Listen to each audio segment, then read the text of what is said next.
Hello,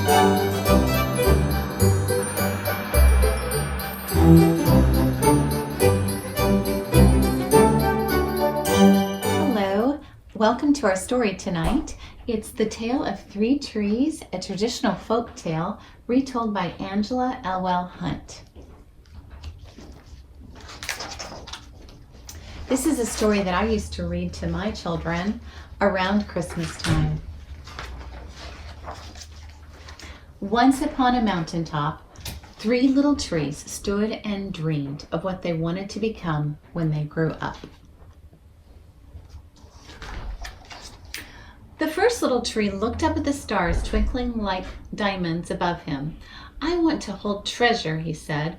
"I want to be covered with gold and filled with precious stones. I will be the most beautiful treasure chest in the world."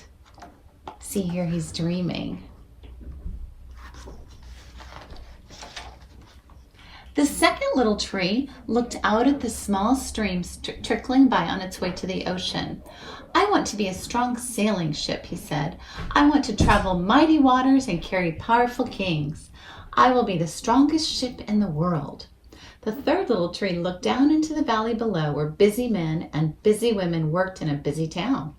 "I don't want to leave this mountaintop at all," she said.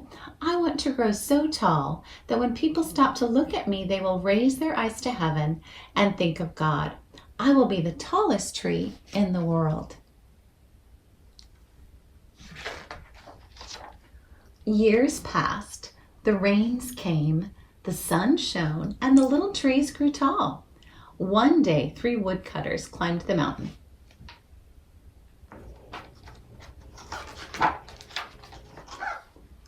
The first woodcutter looked at the first tree and said, "This tree is beautiful. It is perfect for me."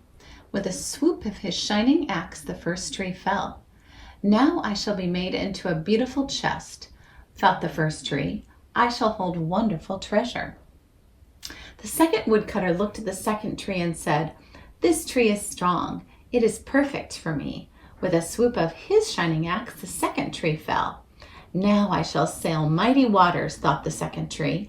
"I shall be a strong ship fit for kings." The third tree felt her heart sink when the last woodcutter looked her way. She stood straight and tall and pointed bravely to heaven. But the woodcutter never even looked up. "Any kind of tree will do for me," he muttered. With a swoop of his shining axe, the third tree fell.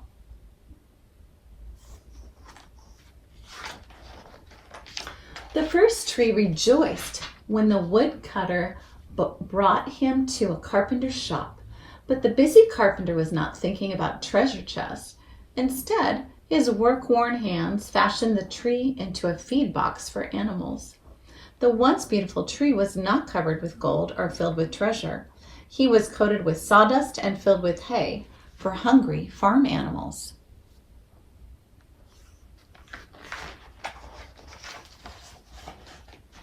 The second tree smiled when a woodcutter took him to a shipyard, but no mighty sailing ships were being made that day. Instead, the once strong tree was hammered and sawed into a simple fishing boat. Too small and too weak to sail an ocean or even a river, he was taken to a little lake. Every day, he brought in loads of dead, smelly fish.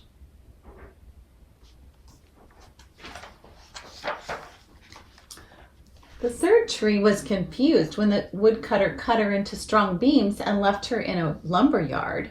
"What happened?" the once tall tree wondered. "All I ever wanted to do was stay on the mountaintop and point to God."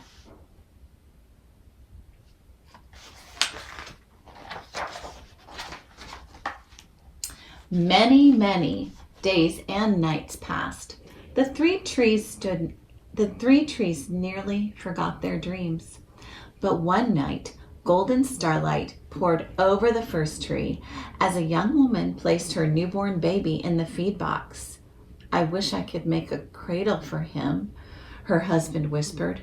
The mother squeezed his hand and smiled as the starlight shone on the smooth and sturdy wood.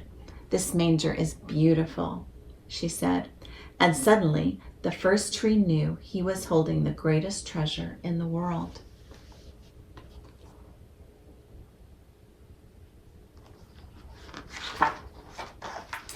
One evening, a tired traveler and his friends crowded into the old fishing boat. The traveler fell asleep as the second tree quietly sailed out into the lake. Soon a thundering and thrashing storm arose. The little tree shuddered. He knew he did not have the strength to carry so many passengers safely through the wind and rain. The tired man awakened. He stood up, stretched out his hand, and said, "Peace." The storm stopped as quickly as it had begun. And suddenly, the second tree knew he was carrying the King of heaven and earth.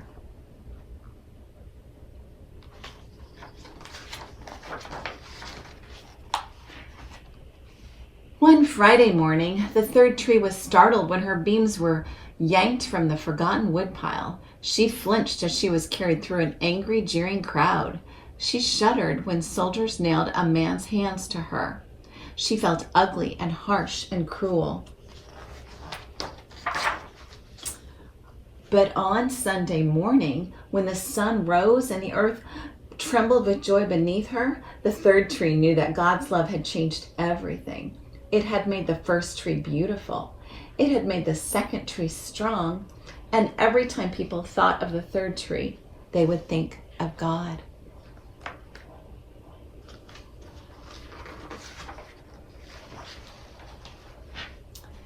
That was better than being the tallest tree in the world.